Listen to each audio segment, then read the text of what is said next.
Well, greetings and salutations, everybody. Welcome to the best damn movie-related show on the planet Earth, the John Campea Show, coming to you from right here in my van in a Walmart parking lot somewhere in Utah. I am, of course, your host, John Campea. Joining me remotely, of course, is our technical director, Jonathan Voico. Hello, everybody. Also joining us from the Observatory, Mr. Robert Meyer Burnett. Well, hello, everyone. And most importantly, you guys are here. Thank you so much for being here and making our little show part of your day. And here's how today's show is going to go. We're going to start off by talking about a few predetermined topics we got lined up for you guys. Then in the second part of the show, that's when we take your comments and questions. Now, just so you know, our super chats are already full. A bunch of you guys threw in a bunch of super chats before the show even started. It's already full, so they are turned off. But don't worry, we'll open them back up again tomorrow. And in the second part of the show, that's when we'll take those questions that you guys fired in with us, starting with the leftover ones that we didn't get around to on yesterday's show. All right, so as you can see, I am in the van. Ann and I decided once the playoff schedule got sorted out, we decided we were going to drive to Denver to go watch the Buffalo Bills take on the Denver Broncos on Saturday. So we're on our way there right now to go watch that football game. So we're in Utah right now, and I'm glad you guys are joining us. So let's not waste any more time. Let's get right to it. And we're going to start off with this. You know, of course, they announced Warner Brothers, HBO Max, that they're going to be doing a new Harry Potter series where, unlike the movies, each book will be one season. This means, of course, that this Harry Potter series is going to be able to go far more into all the stuff in the books that the movies understandably had to skip over due to time restraints. And so far, they have been killing it. They got the world's best, like, producers and showrunners. We talked about that a few months ago. Their cast that they have been adding has been award-winning level of cast. We've already seen some production images that they've released, and they look great. Well, now, if you wanted any more reason to get kind of excited about it, maybe the best film music composer today is now officially scoring the Harry Potter series, as it is being reported that Hans Zimmer is going to be composing all the music for the upcoming Harry Potter series. The reporter for Variety says, the music, this is Zimmer talking, the musical legacy of Harry Potter is a touch point for composers everywhere, and we are humbled to join such a remarkable team on a project of this magnitude, said Zimmer and Bleeding Fingers music composer Kara Talv and Anze Rosman. The responsibility is something that myself, Kara, and Anze do not take lightly. Magic is all around us, often just beyond reach, but as in the world of Harry Potter, you simply must look for it. With this score, we hope to bring audiences that little bit closer to it whilst honoring what came before. And obviously what came before is the music of legendary composer John Williams. And I'll tell you, I'm not the world's biggest Potterhead. I've talked about that a lot.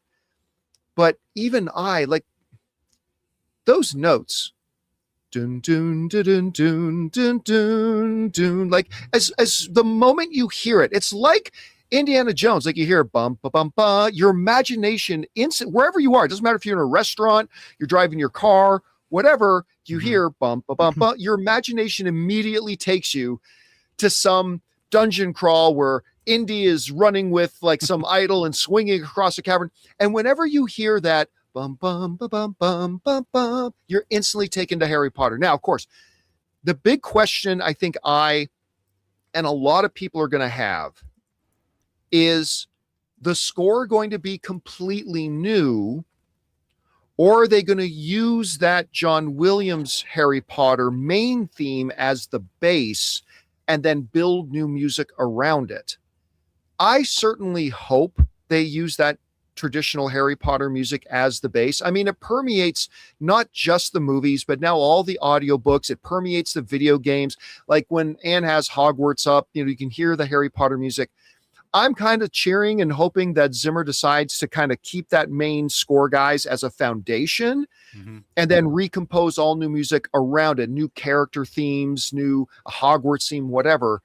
I think that would be great. But once again, HBO, Warner Brothers, showing that they mean business. They're not crapping around here. Like we're going, and we're going big, and we're going for the best.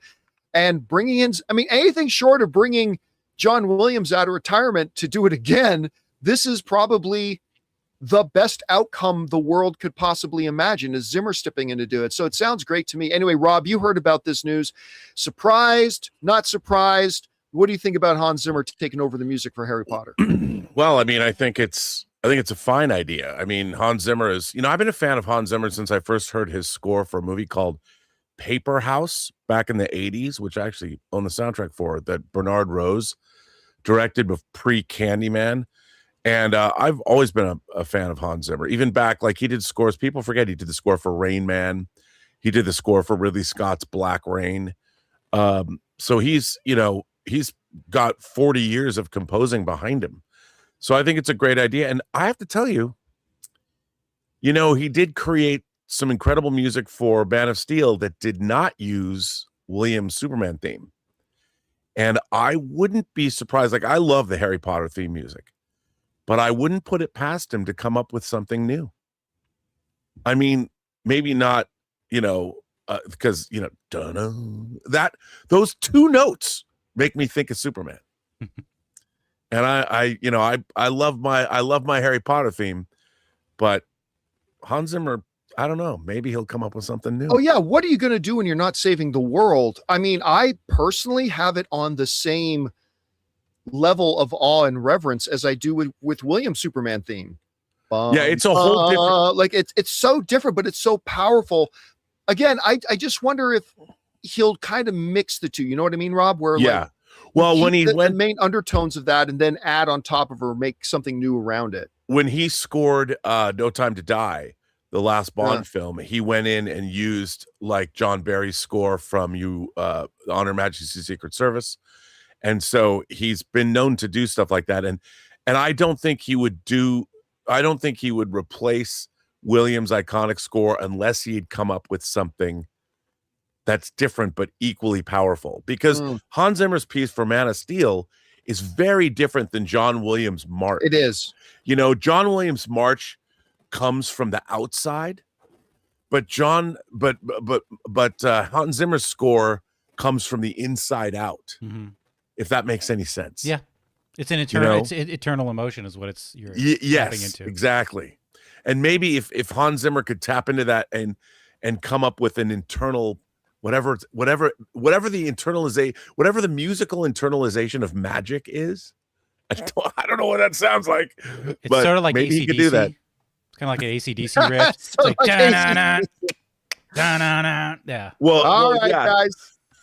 Question is for you. What do you think about this? Hans Zimmer is going to be scoring the new Harry Potter series. Of course, they're well into production on this, so he's probably going to start scoring this thing pretty quickly. How would you like it to go? Whatever you guys think, jump down to the comment section below and let us know your thoughts. All right, guys. With that down, let's move on to this, shall we? The Paramount Netflix battle over Warner Brothers continues, and Paramount continues to embarrass and humiliate itself and shame the brand that has been around Hollywood for nigh a century.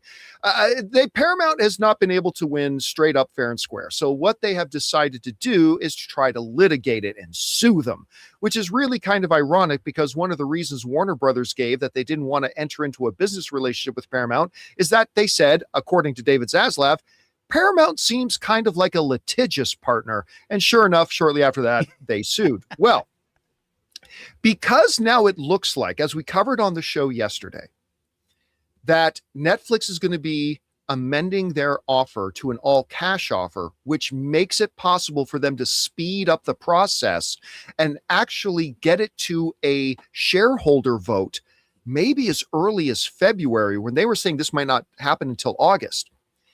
Paramount tried to get a court order to expedite their lawsuit, to get it going faster so they could try to litigate this faster. Well, this has become the first showdown in court, and mark up the first loss for Paramount as Paramount loses, because according to this report in Deadline, a judge declines to fast-track Paramount's suit amid Warner Brothers merger fight. David Ellison's company will extend their tender offer timing. The article says a Delaware Chancery Court ruled today that Paramount had not identified. You don't need to scroll along with it, Okay. Jonathan. A Delaware Chancery Court judge ruled today that Paramount has not identified any irreparable harm to itself as a Warner Brothers Discovery shareholder. Because remember, Paramount bought some Warner Brothers stock. They are a shareholder as well. That would justify expediting disclosure as it pursues a hostile tender offer to the media giant. Paramount, as a stockholder, the judge said, must suffer cognizable, irreparable harm, and it has not identified any. Chancellor Morgantine Zern said from the bench in conclusion of the hearing the other day. In a statement after the decision, Paramount said the ruling was based on Paramount's standing and does not pertain to the merits of Paramount's claim. However, in their own statement, Warner Brothers said this: the lawsuit by Paramount Skydance was yet another unserious attempt to distract the judge, and the judge saw right through it. So, Paramount's argument in this was, hey, them doing this is going to cause us irreparable harm. It's going to damage us. We need to expedite this legal process. To which the judge said, no, you aren't. You're not going to suffer any damage from this just because you didn't get whatever you have. Paramount, the judge says, was not able to demonstrate how they would suffer irreparable harm or irreversible harm. They haven't been able to do it. So now, again, let me be very clear. This does not mean that this thing is over. Not at all. It is just the first battle, and Paramount lost the first battle. They just don't get to expedite this thing. Things will continue to move on in their normal case of stuff, and maybe Paramount will be able to show some actual evidence backing up their claims. Warner Brothers says there is none. And so the game of musical chairs, where David Ellison has his bare ass out for the world to see, continues to go on as he looks for a lap to sit on.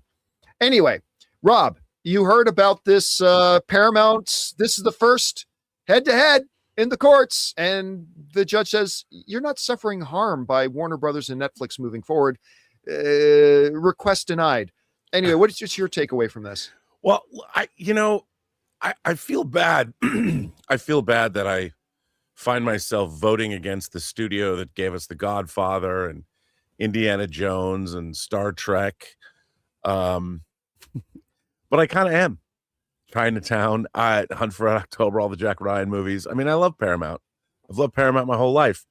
But to see this kind of thing happen, it just feels so petty and petulant. And I understand business is business, but I think for Warner Brothers and Netflix, that deal is better business for the two of them. And it ain't show friends, John. It's show business. And I'll tell you something.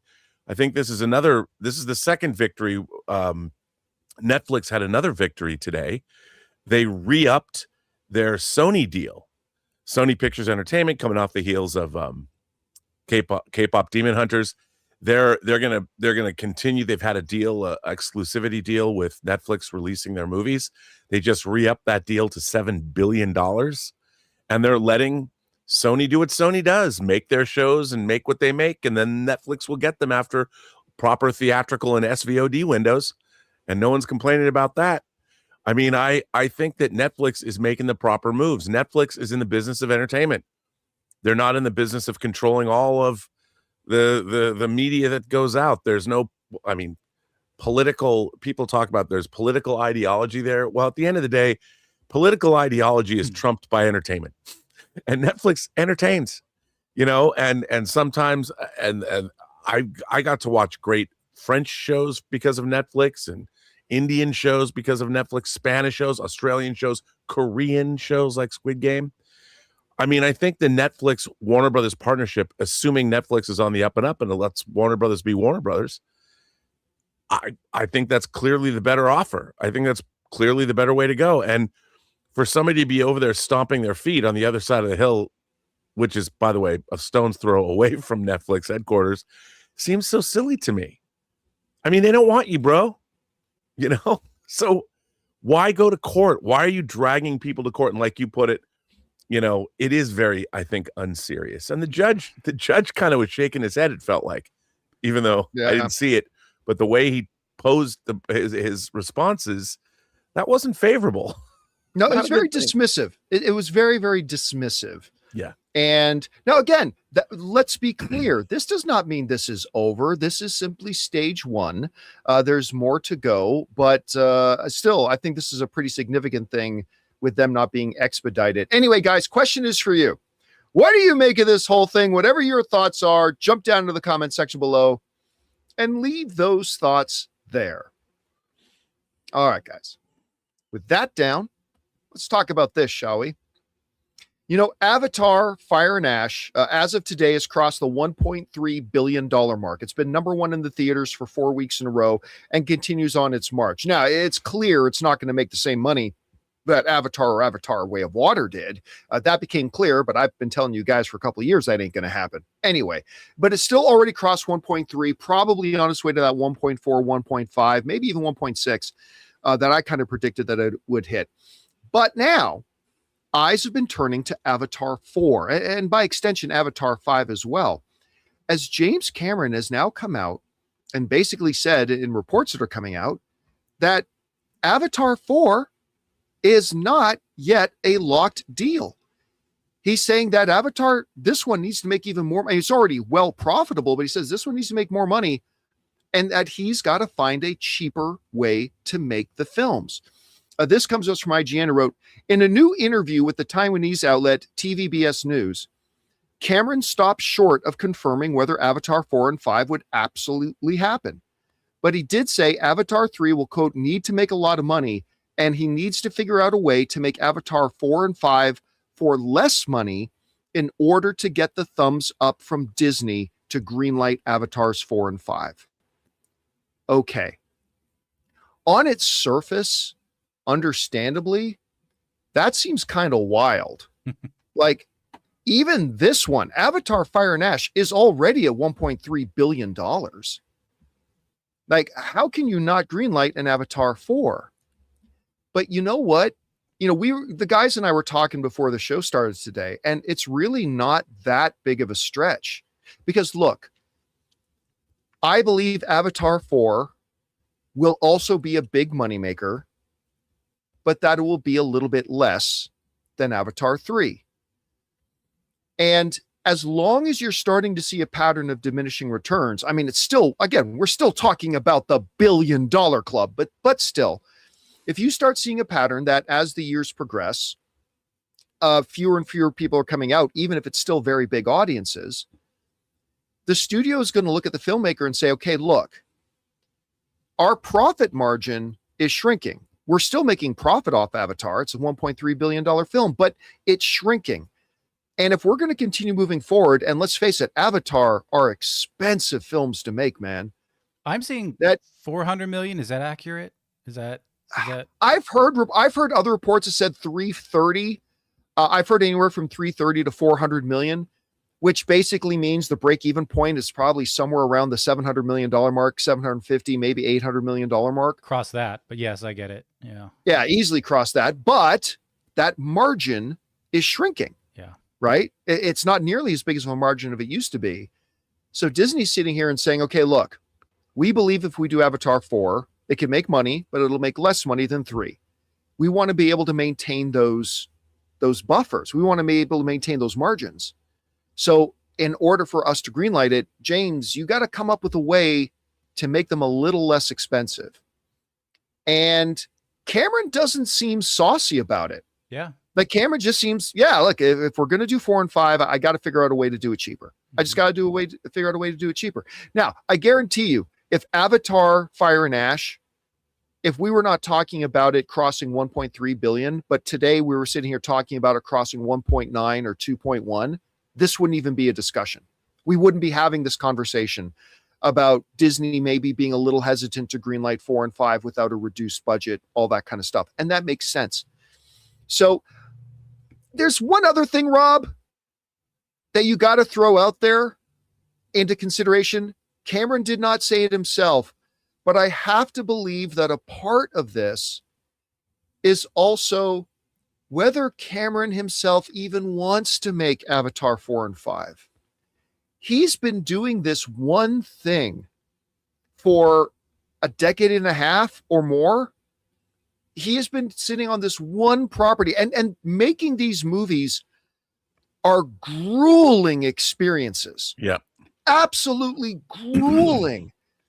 And as he is approaching his 80s, James Cameron is probably cognizant of the fact that, you know what?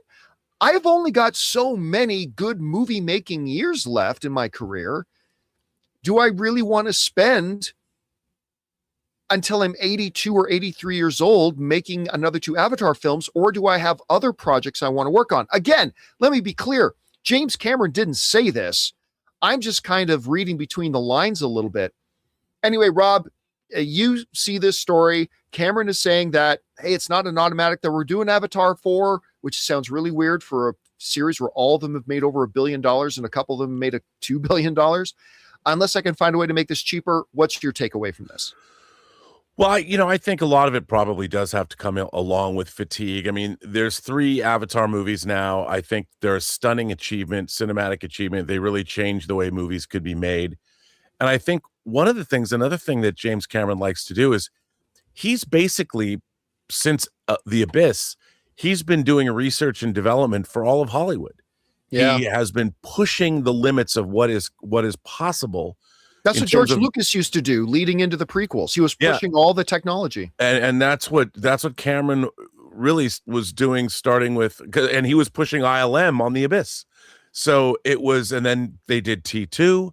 And then of course, when he got into, I mean, Titanic was a lot of, they weren't as sexy, but creating like water that was believable. They did a lot of things with Titanic that was pretty amazing, using Massive to put, passersby walk on the decks of the ship, and this is something that the technology created, and the 3D is masterful, but he's been doing the same thing, like you pointed out, for the better part of 20 years.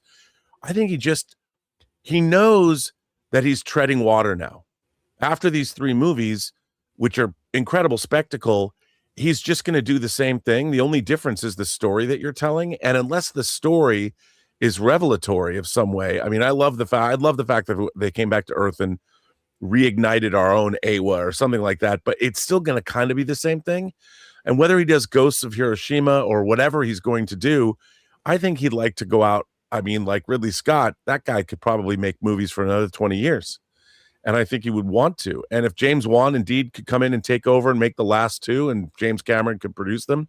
And another thing that's got to be frustrating, John, is what people don't understand is how long these films take to render. Literally render. And I mean, each frame, especially at 48 frames a second with 3D, so each frame has to be rendered twice. And you have to wait. Part of the reason it was delayed a year was they weren't going to be finished rendering the actual movie out. You have to sit there and just wait, because the amount of detail and stuff, I mean, computer technology is getting faster and faster and faster. But there's a lot of rendering that has to be done with these final frames, and it's an enormous task. So I think everything you said is absolutely true. And I want to see a new James Cameron movie, something new. Yeah. I remember back when I used to work with a visual effects company called Satellite Studios. We were a small outfit, but we worked on some movies. We worked on that Sylvester Stallone car racing movie. I can't remember what the name of it was now. Driven. Yeah. Driven. We worked on The League of Extraordinary Gentlemen. We worked on a few films over there, but I remember we had to build. A lot of people don't know this a little behind the scenes, that we had to build what's called a server farm, where we literally just had this big storage closet where we stacked up like 20 PCs, all with Pentium 4 processors. How's that for a throwback? Pentium 4 from Intel.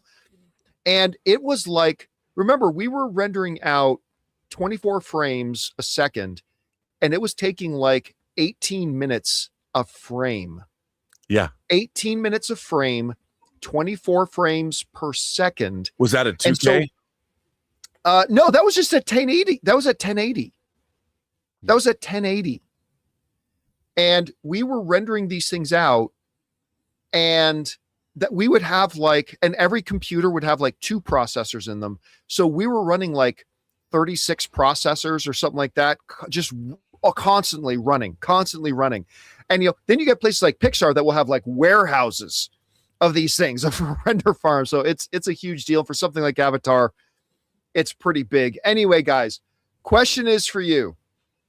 What do you think about this? Listen, Avatar Fire and Ash is an extremely profitable movie, but it's not nearly as profitable as the other two Avatars. And Disney's wondering, if we keep moving forward, will the box office continue to come down? If it does, we need to keep costs down. Do you think James Cameron is actually going to do Avatar 4 and 5? Whatever you guys think, jump down to the comment section below and let us know your thoughts. All right, guys. With that down, let's move on to this, shall we? We got a Tomb Raider movie, and that first one was pretty darn okay. It actually introduced a lot of the world to Daniel Craig for the first time, who later went on to become, of course, James Bond. Then they did a reboot of it, and we had Alicia Vikander. And I got to tell you what, guys, I kind of liked that Tomb Raider movie.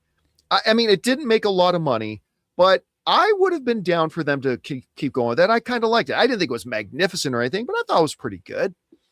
Well, of course, now coming from Amazon, we have a new Tomb Raider series, and Sophie Turner from Game of Thrones and former Jonas Brothers Marriage fame. She's our new Lara Croft. And today, Variety has released the first official image of Sophie Turner as Lara Croft. And see if you can bring up that full body shot of her there. Okay, now look. First thing I'm going to say about the image. Obviously, they got the costuming right. They got all that kind of stuff right. I remember hearing about 6 months ago that Sophie was like many people in Hollywood do. She had like 3 of the best Hollywood personal trainers, and that they were really working hard to get her physically into the shape and appearance of a Lara Croft. And I gotta say, man, she looks great. She looks great. She's not overly bulky because, Lara Croft shouldn't be Wonder Woman. She shouldn't be, exceptionally muscular, but she's got the right size, the right tone. I'm telling you what, man, it looks really good. I got to say it. I think this image looks really, really good. So, full marks to that. I think fans of the game are going to be happy with her appearance there. But this brings us back to my main concern about this Tomb Raider thing, which, by the way, Jason Isaacs is also in it. I love him. Sigourney Weaver, Hollywood royalty, is in this. Multi-Emmy award-winning creator Phoebe Waller-Bridge is the showrunner on it. I mean, it's got a lot of pedigree going for it. But this image, Rob, as good as this image looks, and it does look really good, full marks, it doesn't take away my main concern. And my main concern this whole time has been, I am not convinced that Sophie Turner is a good enough actress to carry this series. And I don't mean that maliciously. I don't mean that to sound harsh. Now, Game of Thrones was Game of Thrones, and she was really good in that role. But I've seen her in only a few things since, X-Men universe being one of them. Mm-hmm. And if I'm being honest, I haven't been particularly impressed with her. Now, she's 1,000 times better actor than I am, but I'm not the measure, am I?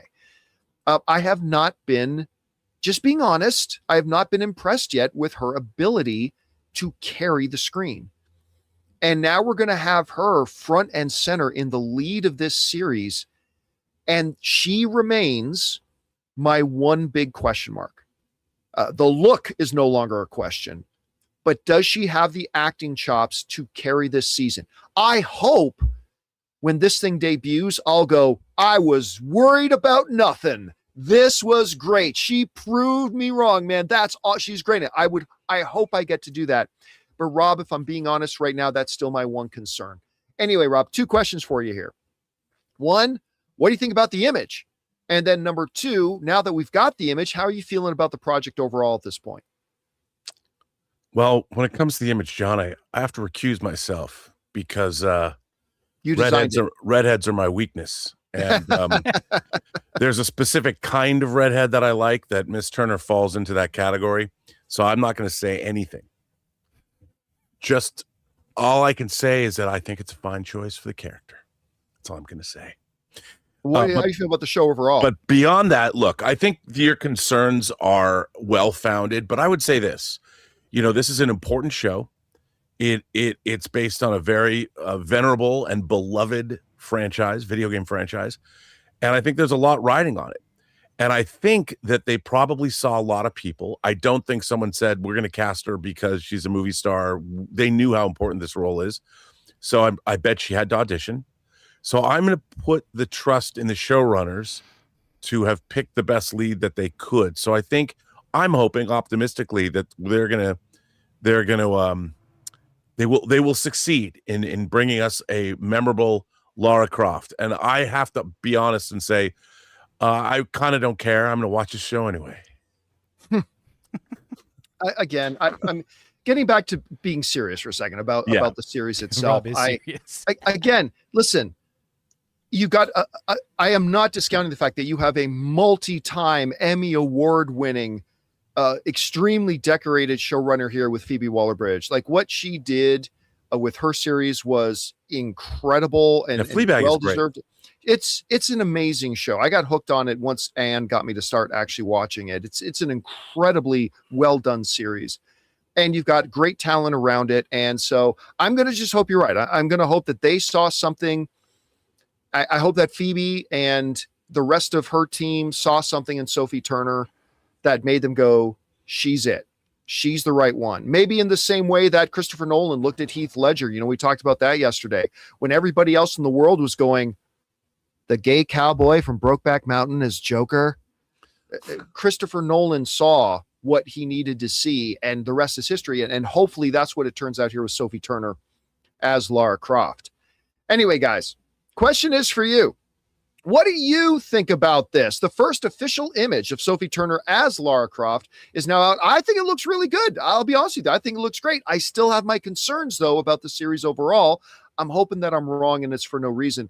How do you guys feel about it? Whatever your thoughts are, jump down to the comment section below and leave your thoughts there. All right, guys. With that down, let's move on to this, shall we? Just the other day, we were talking about Dunesday, the upcoming Dunesday, right?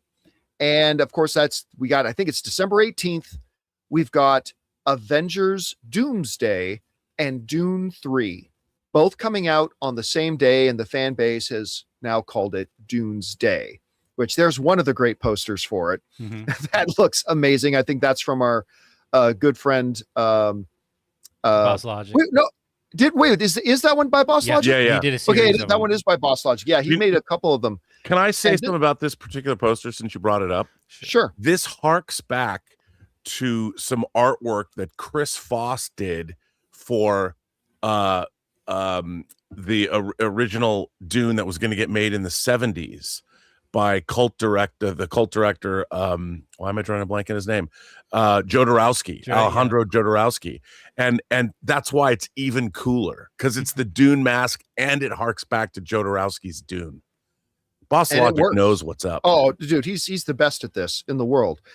So one of the things that we said, though, Rob, about if you're going to do Doomsday, and we just said this on the show the other day, I said, if you're going to do it, which I still think is a little crazy, I'm excited about it as a fan, but I think it's a little nuts to try to put both of these movies out on the same day, whatever. But I said, if you're going to do it, you have to lean into it. You can't just have it happen. You got to lean into it. The way that Margot Robbie and the people behind Oppenheimer and Barbie both leaned into it, where the cast from each movie was taking pictures in movie theaters in front of the other guy's movie, right, saying, just saw, like the people from Barbie going, just saw Oppenheimer, it's so good, blah, blah. And they really leaned into it.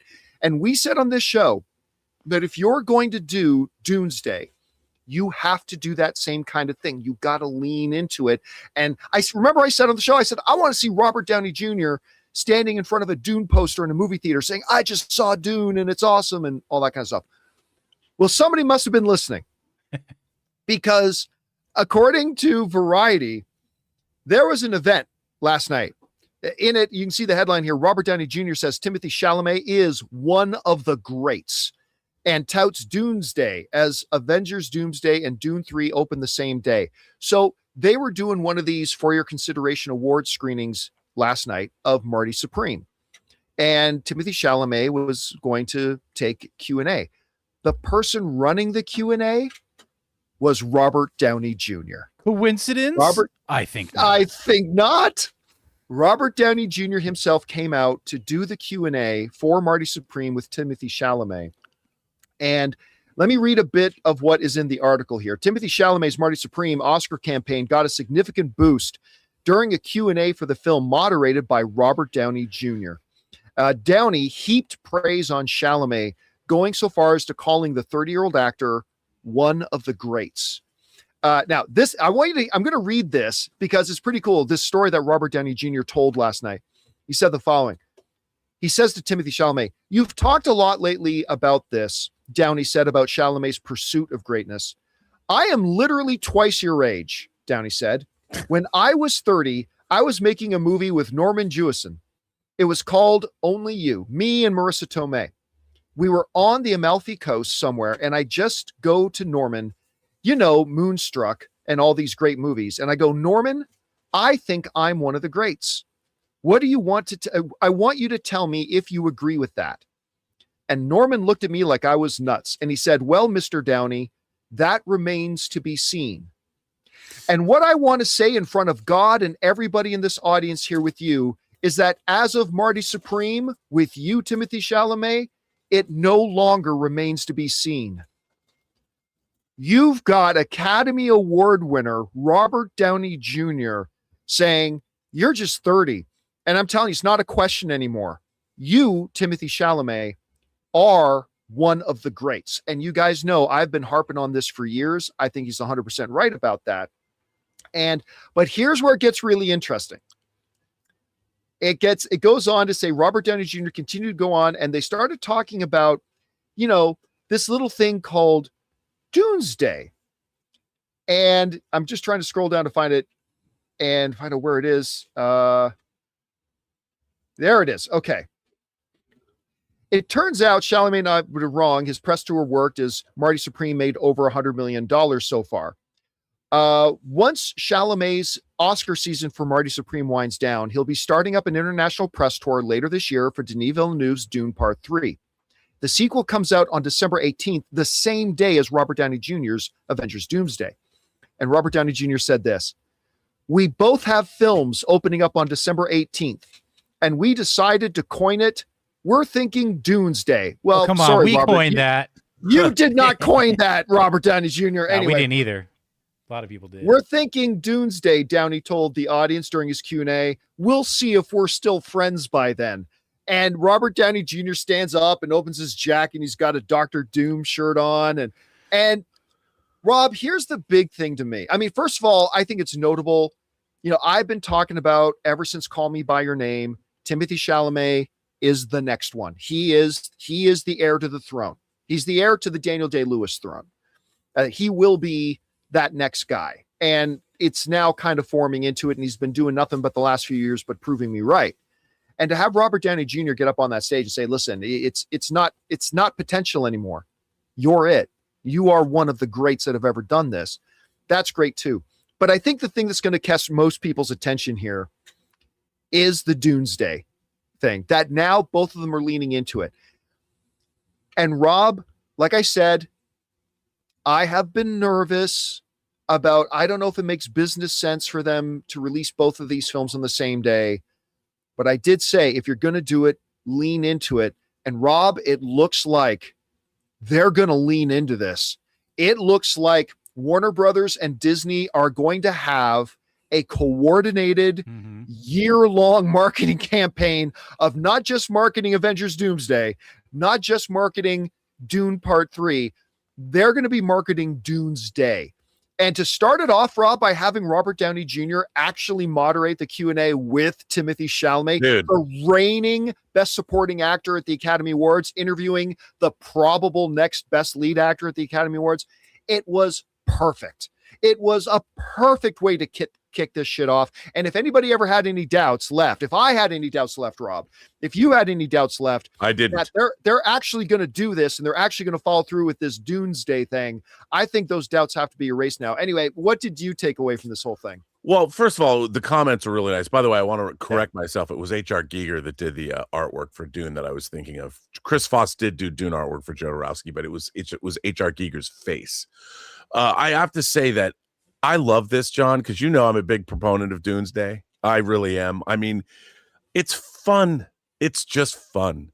And if Boss Logic will make a Doomsday poster a week for the next, 50 weeks or however long it is, I'm all for it.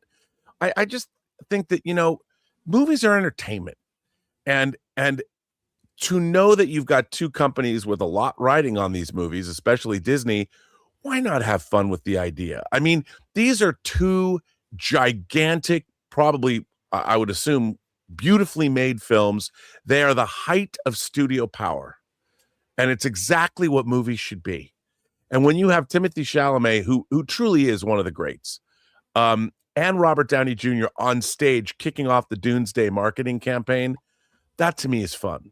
And you've got two, these are great actors. This is the man who played Chaplin. He was nominated for Chaplin.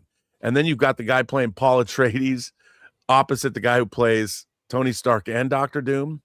I mean, how much fun is that? Yeah. That's what we want. And who distributes Dune? Warner Brothers. Warner Brothers and who doesn't distribute either of those movies? Paramount. Sorry, just wanted a petty moment. And by the way, Disney and Warner Brothers. But they have Jackass 5 coming. What are you talking about? Yes. Yeah. You can walk from Disney to Warner Brothers in about 10 minutes. Unless you want to go to the I have, as a matter of fact. So, it's like, there you go. I want to see in Burbank. I want to see on Olive Avenue. I want to see Doomsday billboards. My gosh. I want to see the whole way. What? I want it to look like when the Atreides landed on Arrakis. I want to see that kind of where would be perfect propaganda for that? Everywhere. The old NBC studios as you come down Olive, and they always have those really tall posters that's like 4 stories high. They need to commission Boss Logic to do them. I know. Literally commission Box Logic or our friend Box Office Artist and get those guys to once a month design a new poster. I got to throw Doomsday. Matt Ferguson in the UK, who did the anniversary posters for Jedi and Empire Strikes Back and stuff. He's got to be in the mix too. I mean, I just want to see them both totally leaning. I want to see Zendaya and Florence Pugh hosting something with each other and again promoting Doomsday. And I just want to see this roll for all year. It also, as a fan, Rob and guys, aside from just the fact that these are two big movies that I'm really looking forward to, I love, let me set it up first. One of the best fights I've ever seen in UFC was a fight between Dan Henderson and Mauricio Shogun Rua. You remember that fight, baby? Shogun versus Dan Henderson? It was one of the most brutal, hard-hitting, violent fights I had ever seen. And the next day, there's this picture. They put out this picture on social media. They're both in the hospital, and they're in hospital gowns, and their faces both look like pounded beef. And they got their arms. When Rocky and Creed fought, and they were both in the hospital. They're like, "There's not going to be no rematch." It was worse. And they got their arms around each other, and they're like, "Yeah, we're fighters." And we went out there, but we're here to entertain and we're here for the sport and we're here for this. I tell you that because I kind of love that feeling, seeing these two giant movies from these two different studios, both going, you know what? we're all in entertainment. Yeah. We're all here to give the audience something great. But John, and if we can do it and both make money, awesome. And it kind of gives me that feeling of it. I like it a lot. Florence Pugh's in both movies. Oh, I know.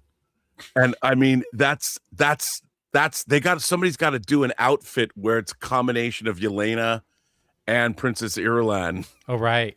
You know, and like do a thing. I mean, come on. Oh, there's so much do a poster with there. her on both sides of, you know, whose side are you on? The Civil War poster with Florence Pugh. They should just call it Pugh Day.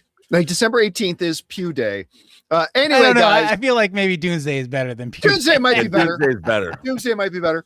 Question is for you guys: what do you think about this? Robert Downey Jr. comes out to Q&A the Marty Supreme with Timothee Chalamet, and they straight up talk about Doomsday at it.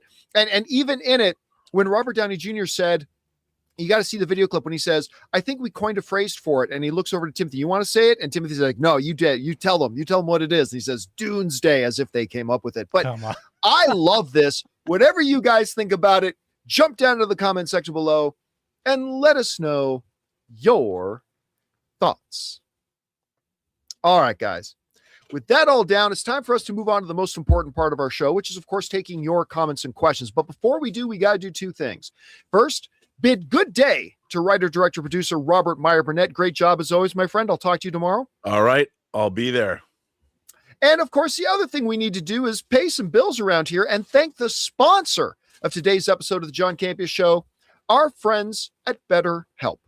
Guys, we want to take a second to thank a sponsor of today's video, BetterHelp. You know, the new year doesn't require a new you, maybe just a less burdened you. Most of us carry around things like pressure, self-doubt, or that feeling that we always have to be perfect, and learning to let some of that go can make a huge difference in our lives. Therapy can help you better understand what's weighing you down by giving you an unbiased perspective on your relationships, motivations, and emotions. That's where BetterHelp comes in. See, BetterHelp connects you with quality therapists who are fully licensed in the US and follow a strict professional code of conduct. They also do the matching work for you. You fill out a short questionnaire, and with over 12 years of experience and industry-leading match rates, they usually get it right the first time. And if you ever want to switch therapists, you can do that easily from their tailored recommendations. BetterHelp is also one of the world's largest online therapy platforms, plus an average 4.9 out of 5 rating from over 1.7 million live session reviews. BetterHelp makes it easy to match online with a qualified therapist. Sign up and get 10% off at betterhelp.com/Campea.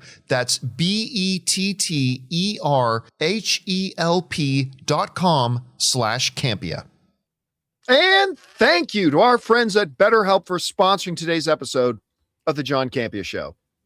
All right, guys, with that down, let's get on to the important stuff, your comments and questions. We're going to pick up with those couple of questions we didn't get around to on yesterday's show because we ran out of time. So, Jonathan, what have we got up first? Okay, first up, we've got Mike, who says, I don't know if you can answer this, but with what you know. I love it. Why start a question like that? I love it when they start questions that way. Are there characters in the movie yet to be announced that fundamentally will change the stakes of how you felt about the movie hype-wise? So are there characters in the movie that aren't announced that change the stakes? Okay. I feel it's safe to answer this one because I think most people, I think almost 100% of people out there already assume this. And you could, I will tell you, I'll say this much, which isn't going to shock anybody. It doesn't change anything for anybody. But yes, there are absolutely characters in the movie that have not been announced yet. That is some big revelation. Everybody knows that that's the case. But I will let you know definitively there are characters in the film that they have not announced yet. All right, what's next? All right. We got let's see where I missed my play. Okay, Friday night, filmed them. What movie trailers will we see during Super Bowl? Well, I mean, Avengers most likely. Most likely Avengers. You know what? I haven't really started thinking about it, and I really should. I should start sitting down. I'm thinking movies. Now, Avengers will be a different one, but I'm thinking movies, significantly big movies that are kind of targeting release within the next 5 months of the Super Bowl. I haven't really sat down to look at it yet, but I will, and we'll do a segment about that on the show in the next week or two. Yeah, we might even get a Spider-Man because that's July. I wouldn't doubt at all that we get a Spider-Man one. All right, Mr. I with a $20 super chat.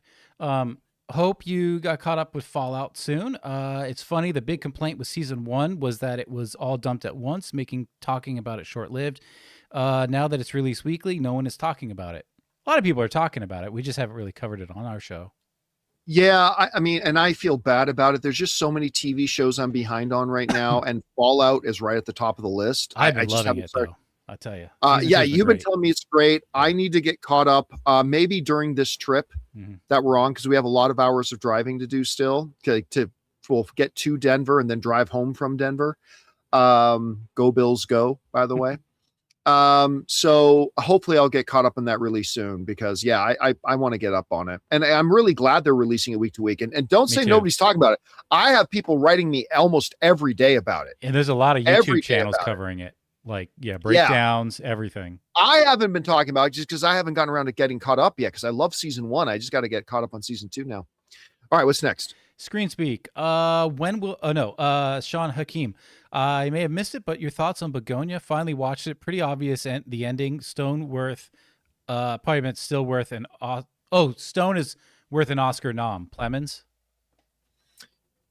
I didn't find it that predictable, to be honest with you. I mean, like, was it one of the possible outcomes? Sure, but I didn't find it to be that predictable. Listen, I'll just say this: huge improvement over Kinds of Kindness. Like, honestly, I don't think I've ever seen one film done by a director star team have that big of a drop off from one film to the next, because they went from Poor Things, which was awesome, to Kinds of Kindness, which I thought was guttural. Like, I thought it was terrible. The last time I saw a filmmaker and actor team that had that kind of a drop off was Ridley Scott and Russell Crowe, when they did Gladiator and then they did Robin Hood. And yeah, that was terrible. So Begonia, significantly better than Kinds of Kindness, a lot. And yeah, I would not be surprised at all to see Emma Stone and Jesse Plemons to both get Oscar noms. All right, what's next? All right. Then next up, we're going to hear from Screen Speak, who says, when will the movie meetup start up again? You know what? Probably pretty soon. I didn't want to drive around in the holiday season, and I probably want to let February and maybe the beginning of, or I wanted to let January, maybe the beginning of February to pass by. And so we're starting the transition out of winter before I start driving around. But I was talking to Anne, and we're thinking about maybe doing a quick one of a trip because we already did Austin and Dallas, Texas, but Texas is a big state. Yeah. And so we're thinking about doing San Antonio and Houston next. By the way, that's not a quote unquote quick one. That's a lot of mileage to cover. I mean, yeah, but I mean, instead of like a 5-city tour, sure, yeah. Like maybe just do 2 cities, and maybe going to hit San Antonio. Now, listen, one of the ones that is high on my list is Atlanta. We got to get to Atlanta. But that one's probably going to have to wait until we get into March or April, around there. But I think the next one's up might be San Antonio and Houston. As soon as we decide and when we set dates, we'll definitely let you guys know. All right, what's next? We got Doomco's, who says, Broncos fan, but hope Bills win it all, if not us. Listen, what a year the Broncos have had, man. What a year. Now, I think they're not quite as good as their record, because they won a lot of games by the skin of their teeth. But listen, they can beat Buffalo. But I am right now going to stand on my prediction. Remember, I predicted before the playoff started that I think we're going to see a Buffalo-Los Angeles Rams Super Bowl. Both the Rams and Buffalo did their parts by winning round 1. So that's good. Now we move into round 2. And it's going to be tough, man. It's going to be tough, but here's hoping. All right, what's next? We got, we got Dermond, who says, The Revenant, I say no more. I got to rewatch that movie. It's been a minute. It's so good, man. Like, not just the performances and stuff like that, but even just, just the way the director used just all natural light. Yeah. It just feels so rooted. Like, you feel you're right there. It's a magnificent movie. And of course, won Leo his first Academy Award. Mm-hmm. All right, what's next? We got X-Men Superfan. Are you excited for Man of Tomorrow? I think yes. Yeah. But I'm not going to lie though, and pretend like I'm as excited about it as I am for, say, Project Hail Mary.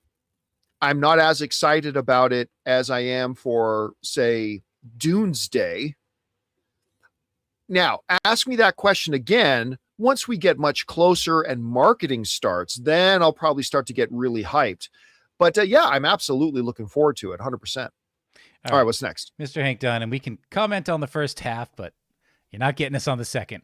Kelsey Grammer as Beast is my all-time favorite comic book casting. Wonderful. Without spoilers, on a scale of 1 to 10, how important is he in Doomsday? I'm not going to answer. But listen, I'll tell you what. Even the much maligned X-Men 3, and maligned, there's some really good stuff in X-Men 3. I get it. It's nowhere near as good as X-Men 1 and X-Men 2, but there is some really good stuff in there. And one of them is Kelsey Grammer's Beast. I mean, it's hard for me to imagine somebody who was a better fit for that. And yeah, when he popped up at the end of Marvels and to hear his voice again, as that kind of gave me chills. I really did like that. All right, what's next? Josh Ward. More iconic creature reveal, the shark in Jaws or the T-Rex in Jurassic Park. I'd have to go with Rexy because its imagination come to life. Oh yeah, by far. I mean, the shark reveal, we all knew it was a shark. It's a shark. It's a big shark, but it's a shark. Exactly what we thought it was, right? T-Rex is something that's like what they showed us in Jurassic Park at the time was something like we've never seen before on screen. So yeah, I'm not saying Jurassic Park is a better movie than Jaws. I'm just saying if you're asking about the better reveal, oh well, yeah, the T-Rex in Jurassic Park, easy. All right. What's next? Mike Vetter, who says, have you heard of the Copenhagen Test? It's a futuristic spy thriller series on Peacock starring Simu Liu and Melissa Barrera. Solid show. Great cast. Yep. And it just recently launched, and it's Simu Liu. So I'm definitely going to check it out and watch it. Good. I want to support the good Canadian kid, the guy from Kim's Convenience, the guy from Shang-Chi. Definitely want to support it. It just recently launched. I haven't started watching it yet because I am behind a lot of stuff, but I'm going to just because it's Simu Liu. All right, what's next? All right, Elif Bayrazli has a two-parter, $30 super chat. Thank you so much for that support, man. I appreciate that, dude. Says, hi, John and crew. I saw 4 movies in theater from Christmas Eve to New Year's Eve. Knives Out 3, One Battle After Another, Marty Supreme, and Frankenstein. I realized how much I miss experiencing a film in a theater. And goes on to say, I'd like to make it a habit in 2026 and thinking about signing up for Movie Pass since the theaters I already go to are partners. I know Movie Pass has had a bad rap in the past. Any opinions? Yeah, or should I do it? It's not the same as before. It is not the same as before. Because here, look, first of all, there's a full documentary on Movie Pass on HBO. I want to say HBO. Anyway, just look it up. There's an entire documentary on Movie Pass. By the way, I'm in it, ever so briefly, but I am in that documentary. But at any rate, remember, Movie Pass started as this really great thing, but then it got a new CEO. And it became a borderline mobster thing. It was terrible. Absolutely terrible, in my opinion. But the guy who originally started Movie Pass got it back. And he's made it. Now, again, look, if you live close to an AMC theater, you should get AMC A-List. If you live close to a Regal, you should look into their Regal Unlimited. But if you don't live close to one of those, and you do live close to partner theaters that do partner with Movie Pass, absolutely.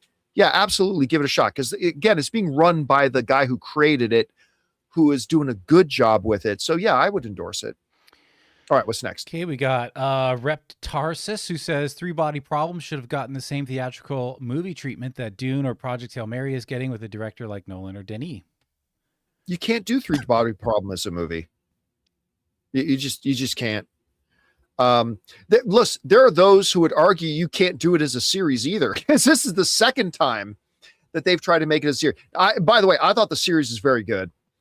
I really liked Three Body Problem. I was very, very impressed with it when I watched it. We're talking about the North American version of it.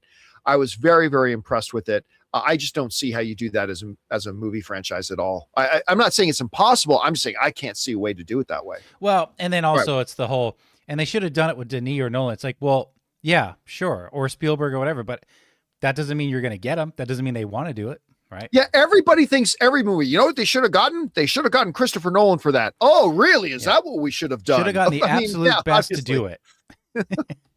All right, what's next? Danito, personally, don't see how one of these doesn't move. Dune especially probably doesn't want to share IMAX screen, and both will be shot mostly or entirely in IMAX. And saw Dune 2 opening weekend in IMAX. Well, my thing on it, though, is that these are the two biggest stars of the two franchises. One of them probably even has producer credits. I don't think they're just willy-nilly going out and suggesting this. I think there's been conversations. Yeah. Look, I still question the sanity of it, but it's getting hard to deny. It looks like this is exactly what they're planning on doing. And they're going to roll the dice that creating an event like Doomsday, creating an event like this is going to generate even more excitement. Again, I'm not saying I agree, but I'm saying this seems to be what their thinking is. And you can agree with it or disagree with it. But their thinking seems to be that we are going to roll the dice that creating an event like this is going to perpetually create more excitement on an exponential level that is higher than just the values of the excitement levels for each individual film. And it might be right. If they are right, and I'm not saying I think they are, but if they are right, you're going to see a lot more studios making phone calls to other studios saying, hey, we got this big tentpole movie coming out next June, and you've got your big tentpole film coming out in August. What if we put them out on the same day and try to create the next Doomsday? Look, I don't know if it'll work or not, but it does seem to be what they're aiming for. Because again, I don't know why you get Robert Downey Jr. and Timothée Chalamet together and to specifically talk Doomsday if that's not what you're planning on doing. So I don't know. We'll see. All right, what's next? Mighty Tank says, who's the better actor, Paul Dano or Jesse Plemons? Well, it's been established Paul Dano's the worst actor in SAG and that he's a weak sister. Yeah, didn't you hear? He's a weak sister, man. He's a weak sister. According to we've been Tarantino. told. Quentin Tarantino told us he's the worst actor in SAG. Listen, Jesse Plemons is an amazing actor. And I won't guarantee it, but I could totally see someday him having an Oscar on his mantle. I just think he's that good. I think he's really, really good. But I think the better actor is Paul Dano. Every time I've seen Paul Dano do anything, he just morphs into the character. And again, that's not taking anything away from Jesse Plemons, who is fantastic. Again, guys, I cannot encourage you enough. If you have not seen Game Night, he has this smaller role in it as a kind of a secondary character. But my God, he brings such a great dimension to that movie. If you get a chance to see it, do. Oh my God, I love that picture so much. I love that picture. So the look on Tarantino's face is so gold. But yeah, I would go with Paul Dano. All right, what's next? All right. Josh Ward says, Claire Chairwatch gave us 27 big names for Doomsday. Chairwatch 2 was rumored, but I question if there's enough big names left to even do it. Thoughts? I mean, no, the question is, there's not going to be. The question isn't whether there's names to do it. It's just purely whether to do it. And yeah, I don't think no. There's not going to be a Chairwatch 2. No, there's just not at this point. I can tell you the true good big vast majority of the people in the movie have already been revealed. Not all of them, but there aren't enough names left over to do a Chairwatch 2 per se. All right, what's next? Okay, we got Ian McAllister who says, I think in the God of War series, instead of focusing only on Kratos and Atreus' journey, they will expand it on what Thor, Odin, etc. were up to during the events of the 2018 game, possibly using the 2 season order to cover the whole 2018 game with a season 3 or maybe 4 covering Ragnarok. Sorry, John, I know I may be a tad annoying about God of War. It's just my favorite thing. It's just my favorite thing ever, and I'm so excited. Your reaction yesterday was gold. Oh, dude, I listen, man, when that thing came across my news feed that Hurst is playing Kratos, it was just a light bulb moment. You know, it's so obvious, and I never thought of it. Ryan Hurst, Opie as Kratos, is honestly some of the best casting I've heard of in years. It's just bang on, dead target center, absolute money, best casting you could possibly do for the role.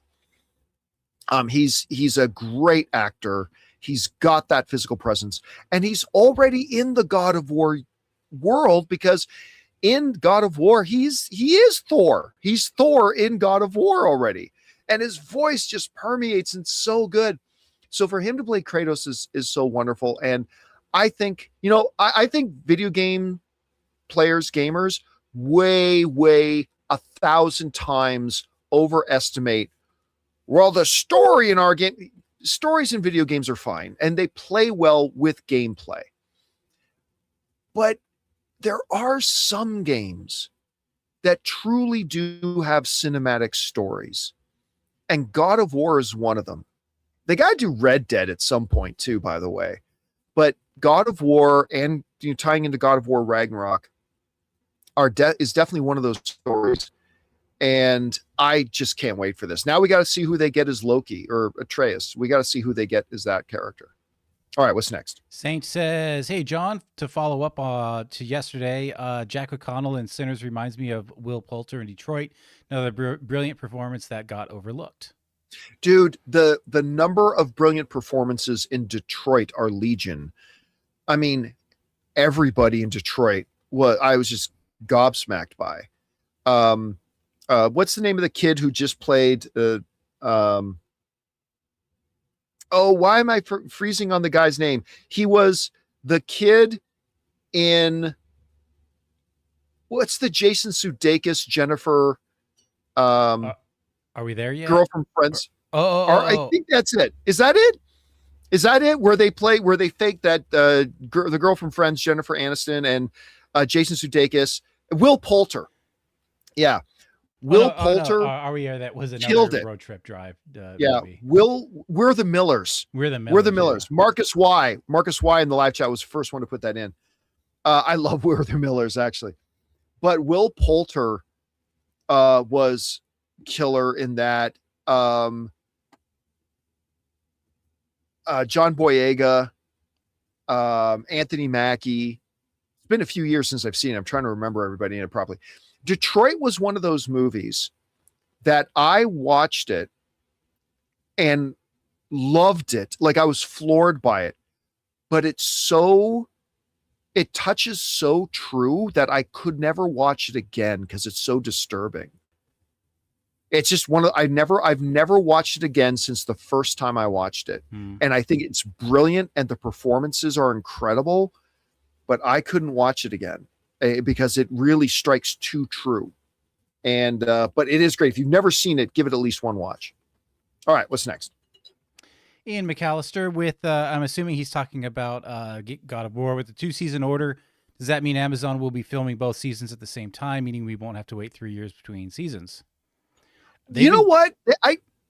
What's you about to say, Jonathan? I was going to say they did so well with Fallout so far, back to back. Listen, I'll tell you what. I have not heard them say anything, but just from a practical point of view, if you've already got the green light on season 2, it will save you gobs of money to shoot them concurrently or shoot them back to back. It would save you so much from a logistics point of view. It would just be so much cheaper to do it. That if they've already greenlighted it, listen, I haven't heard them say that they're doing that, but it would stand to reason that that's what they do. So here's hoping. We got Jake, who says over under 50% Avengers and Dune 3 are both over 90% on Rotten Tomatoes. I think there's a very good chance of that. Dune is going to be Dune. So yeah. And of course, we've all read great scripts that don't execute and don't turn into good movies. That can happen with Avengers Doomsday. It can. But if they execute and it turns out the way I've got it playing in my head, it'll go over really well with critics as well. So I think there's a decent chance of that. All right, what's next? We got Dan the Fan says, "Hey guys, love your show. I had no idea Jerry from Remember the Titans was still acting. I never made the connection. I can't wait to hear Kratos yell left side, left side, and fight racism from gods to humans." Yeah, a lot of people forgot about that he was in there too. Again, he's so young. Oh yeah, he was just a kid, but Ryan Hurst has such a great, incredible presence that you just need for Kratos. Now, look, of course, the one comment I heard from people yesterday regarding Ryan Hurst being cast as Kratos is he's not big enough for Kratos. Who is? Yeah. That can actually act worth a damn and carry a true, potentially award-winning kind of show. I think you get a guy, and listen, Ryan Hurst is a big, big man. He is a big man. And just get him with this, whichever trainer, who's the kid they just got to play He-Man? Yeah, right. I can't remember the actor's name. Galzatine, something like that. Galzantine, that's it. Like, just get Ryan with those Hollywood trainers for 6 months to a year. He's already a massive, massive man.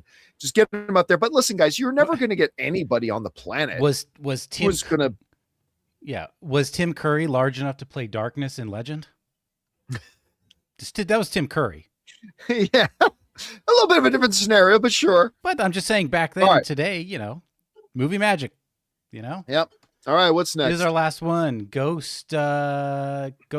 says, "Hi, John. Just wanted to say that I've been really loving the recent shows. The show keeps getting better. Thank you, man. New segments, awesome energy all around, and lots of tinglies. Thank you for a quality product." Oh, thank you, man. I really appreciate that very much. I mean, listen, how good our show is or is not is up to everybody who watches the show to decide. But I can tell you, we work very hard on this show.